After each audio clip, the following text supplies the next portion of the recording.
بسم اللہ الرحمن الرحیم الحمد للہ وکفی وسلام علی عبادہ الذین اصطفی اما بعد فاعوذ باللہ من الشیطان الرجیم بسم اللہ الرحمن الرحیم محمد رسول اللہ والذین معه اشداء علی الکفار رحماء بینہم تراهم ركعا سجدا يبتغون فضلا من الله ورضوانا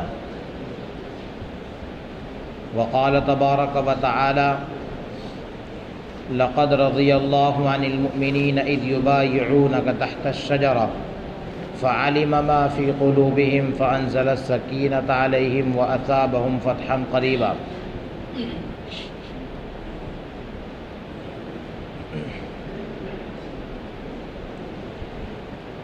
وقال النبي صلى الله عليه وسلم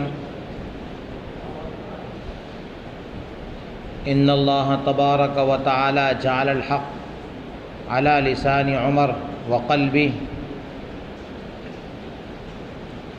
إلى آخر الحديث صدق الله العظيم وصدق رسوله النبي الكريم ونحن على ذلك لمن الشاهدين والشاكرين والحمد لله رب العالمين۔ محترم بزرگوں، دینی اور اسلامی بھائیوں، اسلام کا آخری مہینہ ذی الحجہ کا مہینہ ہے اور اس کا پہلا مہینہ محرم الحرام کا مہینہ ہے۔ دونوں مہینے عظیم ترین قربانیوں سے، شہادتوں سے بھرے ہوئے ہیں۔ 10 ذی الحجہ کو مشہور دن عید الاضحیٰ حضرت ابراہیم علیہ السلام اور حضرت اسماعیل علیہ السلام کی یاد میں پوری کائنات میں اللہ کے دربار میں قربانیاں پیش کی جاتی ہیں۔ 17 ذی الحجہ کو حضرت عثمان بن عفان رضی اللہ تعالی عنہ کا یوم شہادت ہے، اور آگے 10 محرم الحرام کو حضرت حسین رضی اللہ تعالی عنہ کا یوم شہادت ہے۔ ان دونوں شہادتوں کے درمیان ایک عظیم ترین شہادت اور بھی ہے۔ 17 ذی الحجہ اور 10 محرم الحرام، یہ دو عظیم ترین شہادتیں، ایک شہادت داماد رسول کی ہے تو دوسری شہادت نواسہ رسول کی ہے، اور ان دونوں کے درمیان میں ایک عظیم ترین شہادت اور بھی ہے جو سسر رسول صلی اللہ علیہ وسلم کی، جس کو ہم جانتے ہیں شہادت عمر فاروق رضی اللہ تعالیٰ عنہ کے نام سے۔ حضرت عمر فاروق رضی اللہ تعالی عنہ کا یوم شہادت 1 محرم الحرام ہے، یعنی اسلامی تاریخ کا پہلا دن، اسلامی سال کا پہلا دن۔ یہ حضرت عمر بن خطاب رضی اللہ تعالی عنہ کا یوم شہادت ہے۔ حضرت عمر بن خطاب رضی اللہ تعالی عنہ نبی کریم صلی اللہ علیہ وسلم سے 13 سال چھوٹے تھے۔ جب جوانی کی عمر کو پہنچے تو ان کے والد نے اونٹ چرانے پر ان کو لگا دیا۔ عربوں میں یہ پیشہ برا نہیں سمجھا جاتا تھا، اونٹ چرانے کا۔ حضرت عمر بن خطاب یہاں وہاں جنگلات میں اپنے اونٹوں کو چرایا کرتے تھے۔ جس وقت نبی کریم صلی اللہ علیہ وسلم نے سرزمین مکہ پر نبوت کا اعلان کیا، اس وقت حضرت عمر بن خطاب کی عمر تقریباً 27 سال کی تھی، عین شباب اور جوانی کا عالم تھا۔ جس طرح دیگر کفار نبی علیہ السلام کے اس اعلان کے بعد دشمن ہو گئے، انہی دشمنوں میں کٹر ترین دشمن حضرت عمر بن خطاب بھی بن کر کے سامنے آئے۔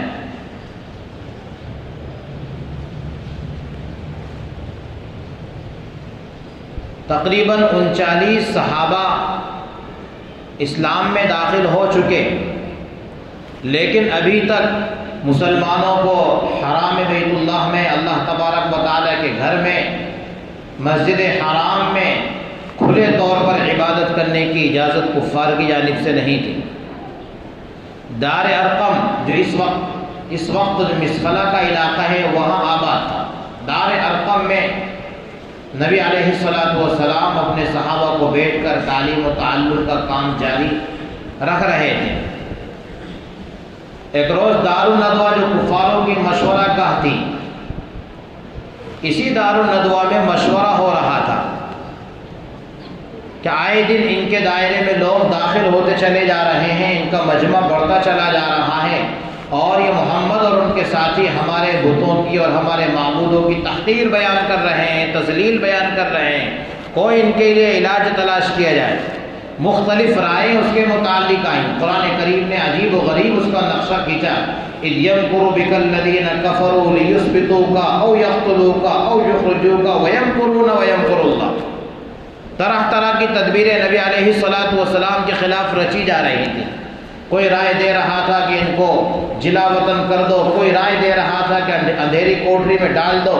آخر میں عمر بن خطاب نے رائے یہ دی کہ یقتلوا کا، قتل ہی کر ڈالو اس کو۔ سوال یہ ہے کہ قتل کرے کون؟ کیونکہ نبی علیہ الصلوۃ والسلام ایک بہادر خاندان سے، ایک باعظمت باوقار خاندان سے آپ کا تعلق تھا۔ بنو عبد المطلب اور بنو ہاشم اتنے کمزور نہیں ہیں کہ ہر کوئی ان کو شکست دے سکے، بلکہ نبی علیہ الصلوۃ والسلام کو اگر قتل کر دیا تو جواب دینا مشکل پڑ جائے گا، اس کام کو کرے کون؟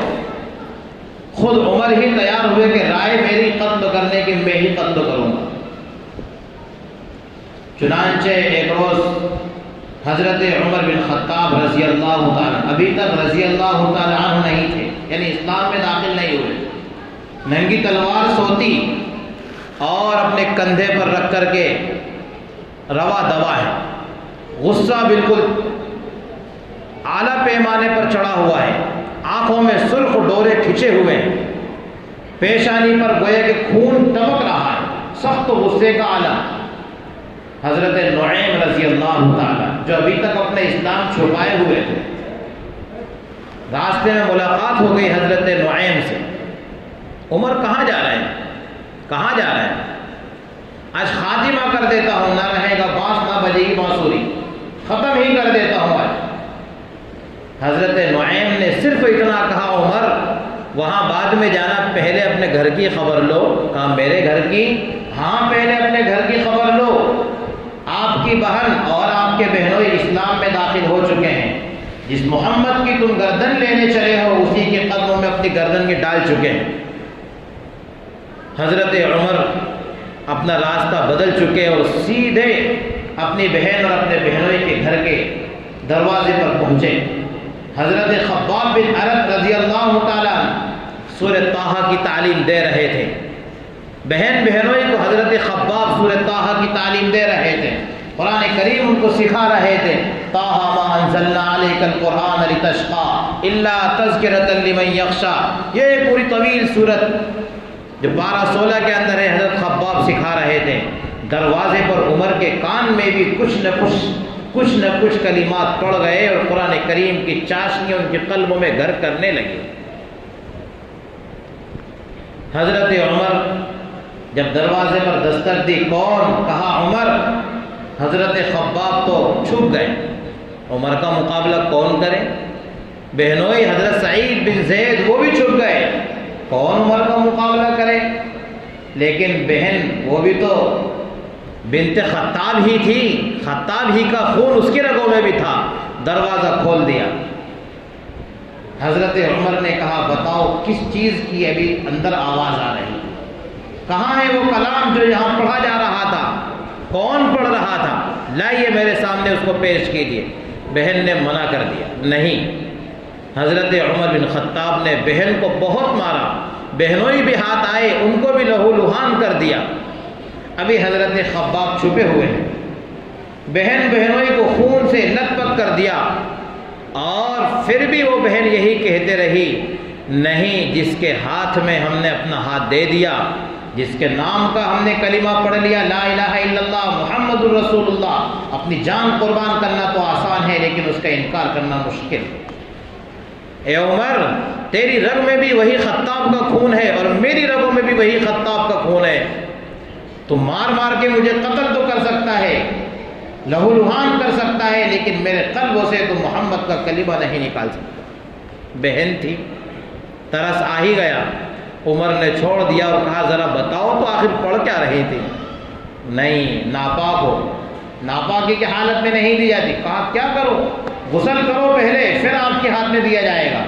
عمر بن خطاب نے غسل کیا اور وہ کتاب جو بھی جس شکل میں بھی رہی ہوگی حضرت عمر کے ہاتھ میں بہن نے تھمایا، اور جب عمر نے پڑھا وہی آیت طٰہٰ مَا أَنزَلْنَا عَلَيْكَ الْقُرْآنَ لِتَشْقَىٰ، ایسا لگ رہا تھا جیسا نازل ہو رہا ہے عمر کی قلب پر، اور عمر نے کہا کیا شیریں کلام ہے، کیا میٹھا کلام ہے، کیا پیارے حبیب کا یہ بیان کردہ تمہارے سامنے کلام ہے۔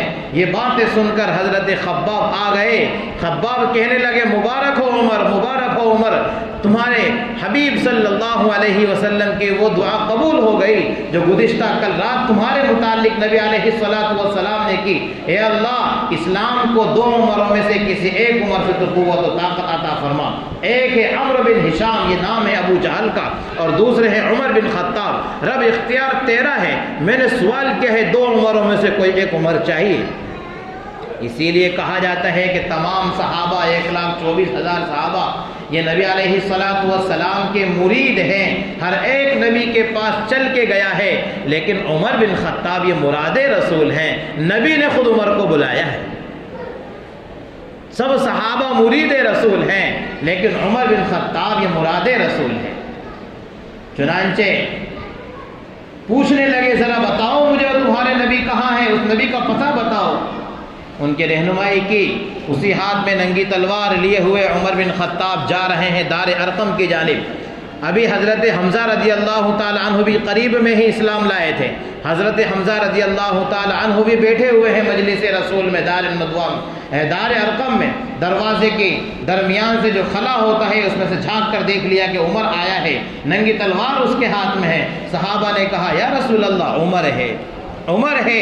حمزہ نے کہا، حمزہ بھی تو بہادر تھے، ابن عبد المطلب تھے، کہا حمزہ نے آنے دو، اگر نیت ٹھیک ہے تب تو ٹھیک ہے، اور اگر نیت اس کی خراب ہے تو اس کی تلوار اور اسی کا سر ہوگا، آنے دو، ذرا دروازہ کھول دو اس کے لیے۔ چنانچہ عمر بن خطاب کے لیے دروازہ کھولا، اور ایسے ہی نبی علیہ السلام کے قریب پہنچے، نبی نے ان کی چادر کھینچی، کہا عمر ابھی بھی سمجھداری کا وقت نہیں آیا، ابھی بھی وقت نہیں آیا۔ حضرت عمر بن خطاب رضی اللہ تعالیٰ اسی وقت دائرہ اسلام میں داخل ہوئے، اور 40ویں نمبر پر اسلام لانے والے صحابی حضرت عمر بن خطاب رضی اللہ تعالیٰ عنہ بنے۔ اعلان کر دیا اب چھپ کر عبادت نہیں ہوگی، دین اسلام برحق ہے، حقانیت کا تقاضا یہ ہے کہ اس کو عام طور پر کیا جائے، کھلے طور پر کیا جائے۔ چنانچہ عمر بن خطاب رضی اللہ تعالیٰ عنہ کی ماتحتی میں یہ پورا قافلہ حرم شریف آیا اور کھلے طور پر عبادت کی جانے لگی۔ اعلان کر دیا عمر نے، اگر کسی کو اپنے بچوں کو یتیم بنانا ہو، اپنی بیوی کو بیوہ بنانا ہو، آئے وہ عمر کا مقابلہ کرے۔ کس کی مجال تھی کہ عمر کا مقابلہ کرے؟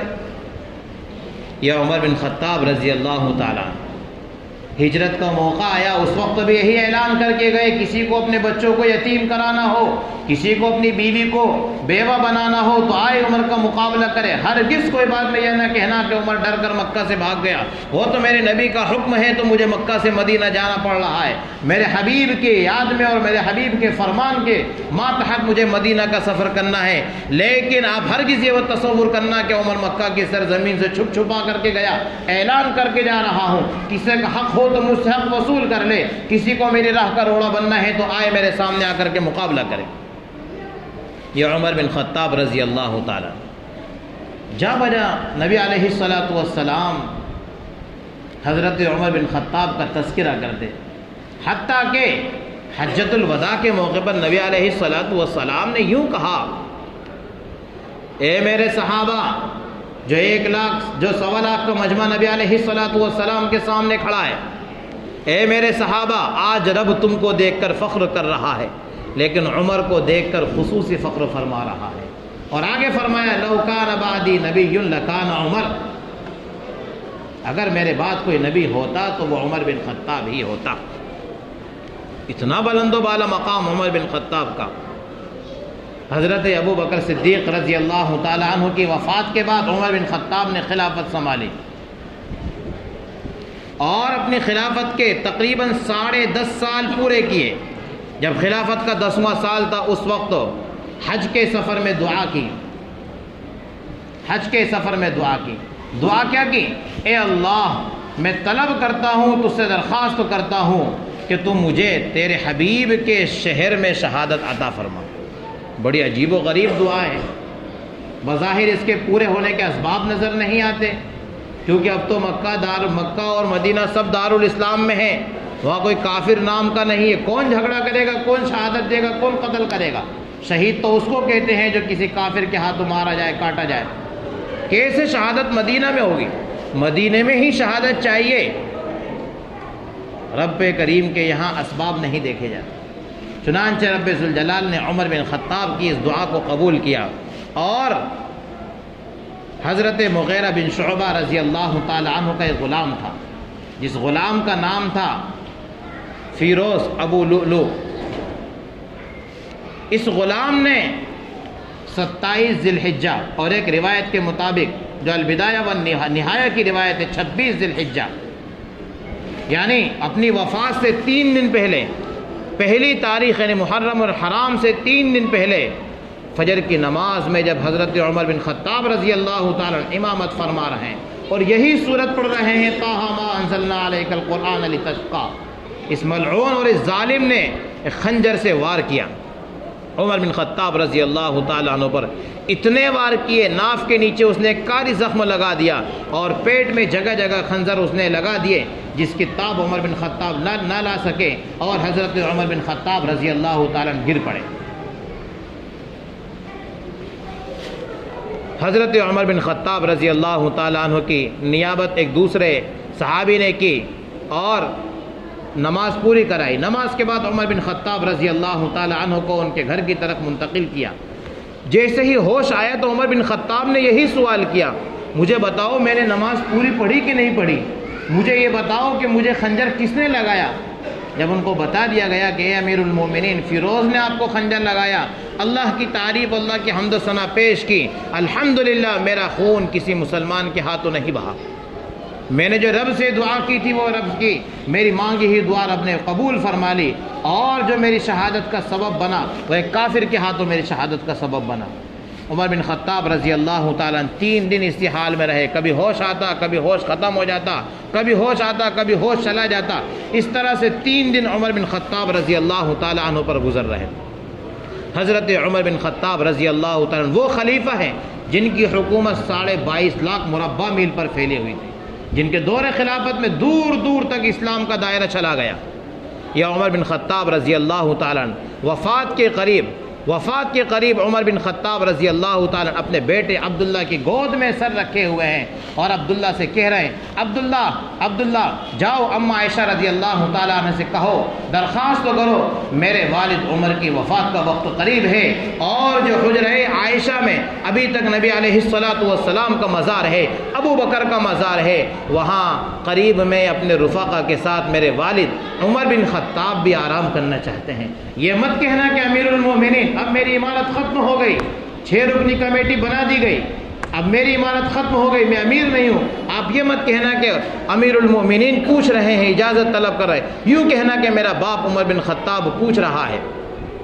ماں عائشہ صدیقہ رضی اللہ تعالیٰ عنہ نے کہا، اے عبداللہ یہ وہ جگہ ہے جو میں نے اپنے لیے رکھی تھی، کیونکہ یہ حجرہ میرا ہے، جو حجرہ مجھے نبی علیہ الصلاۃ والسلام نے میری رخصتی کے بعد مجھے عنایت کیا تھا، اس میں میرے والد ابو بکر لیٹے ہیں اور میرے شوہر نبی علیہ الصلاۃ والسلام آرام فرما ہے، یہ جگہ جو خالی ہے یہ میں نے اپنے لیے رکھی تھی۔